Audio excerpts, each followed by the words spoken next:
এক ওয়াক্ত নামাজ পড়ে না, খোদার 365 দিন, একটা বছরে কোনো দিন যে ছেলেটা ফজরের নামাজ পড়লা না, তুমি কোন মার ঘরে জন্ম নিলা?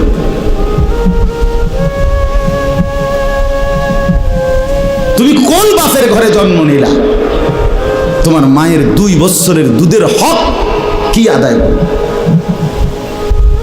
মুসলমানের বাচ্চা এত বড় গাদ্দার হয় কেমনে বেটা? এত বড় নাফরমান, এত বড় হাইওয়ান, এত বড় চতুষ্পদ জানোয়ার মুসলমানের ঘরে হয় কেমনে বেটা? কেমনে হয় বেটা? এই জন্য মনে রাখো বেটা, যে কপালে সেজদা নাই সে কোনো মানুষ না। যে সেজদা দেয় না সে মানুষ নয়, মানুষ নয়, জানোয়ার। সে জানোয়ার, হাইওয়ান, এটা চতুষ্পদ জন্তু, এটা জানোয়ার, এটা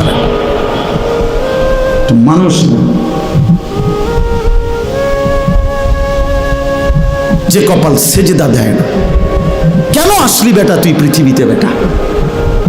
শুধু ভাত, শুধু খানা, শুধু পেশাব পায়খানা, শুধু লজ্জাস্থানের চাহিদা, শুধু শাহওয়াত, শুধু জিনা, শুধু ব্যভিচার, শুধু নারী, শুধু উলঙ্গ ছবি। আরে এটা তো কুত্তা বিলার স্বভাব ছাড়া আর কিচ্ছু হইতে পারে না বেটা।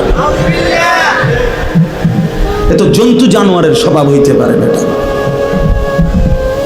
মানুষের ঘরে মুসলমান, অথচ সে তার আল্লাহকে সেজদা করে না।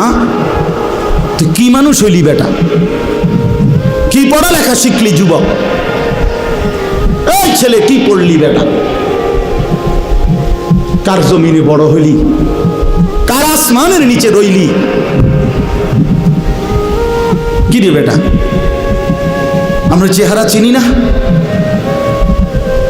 এখানে দাঁড় করাই এখন বেনামাজি।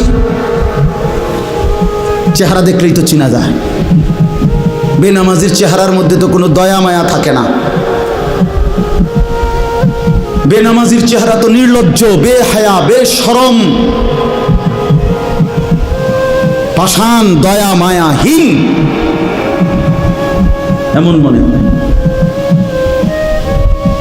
এজন্য বন্ধু, নিজেকে আরেকবার ভেবে দেখো। তুমি মায়ের সন্তান, তুমি বাবার সন্তান, তুমি মুসলমানের সন্তান। এই কালেমা বড় দামি কালেমা।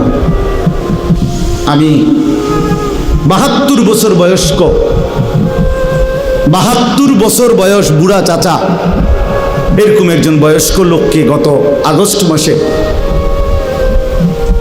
কালেমার দাওয়াত দিছিলাম। উনি হিন্দু। 2.5 ঘন্টা ওনারে বুঝাইছিলাম, বলছিলাম, কিন্তু উনি এটা বলে যে ঈশ্বর অদ্বিতীয়, ঈশ্বরের কোনো অংশীদার নাই, আমি প্রতিমা পূজা করি না। উনি এই কথাটা বলে, কিন্তু উনি কালেমা। আমি বললাম, চাচা, আমাদের সাথে আরো আলামা ছিল, চাচা আপনি এই কথাটাই বলেন, এই কথাটাই বলেন, এটাই কালেমা। আপনি যেটা বিশ্বাস করেন এই কথাটা মুখে বলেন না, কালেমা আরবিটা বলেন, লা ইলাহা ইল্লাল্লাহু মুহাম্মাদুর রাসূলুল্লাহ, এটা বলেন। কত অনুরোধ করলাম, কামসি পর্যন্ত, বিশ্বাস করেন। চাচার মুখ দিয়ে এই কথাটা বাইর করতে পারলাম না। কয় না, আমি এটা পড়তাম না। তখন আমি আমার সাথীদেরকে বললাম, হ্যাঁ এবার 72 বছর বয়স্ক একজন মুরব্বী, 72টা বছর জীবন পার হয়ে গেছে, অথচ তার জবান দিয়ে একটাবার কালেমা উচ্চারণ করল না। আর আল্লাহ তাআলা সেই কালেমা আমাদেরকে কত হাজারবার বলার তৌফিক দিছে। কত বড় নিয়ামত, কত বড় সৌভাগ্য যে আমি এক মুসলমান মায়ের ঘরে জন্ম নিছি, আমি এক মুসলমান বাবার ঘরে জন্ম নিছি। আমাদের কি যোগ্যতা ছিল? আমাদের কোনো যোগ্যতা ছিল এখানে? শুধুই কার দয়া?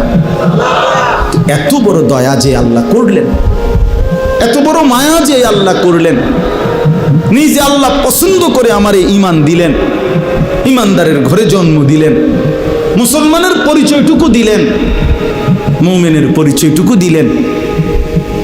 সেই আমি কেমনে আল্লাহর নাফরমানি করব?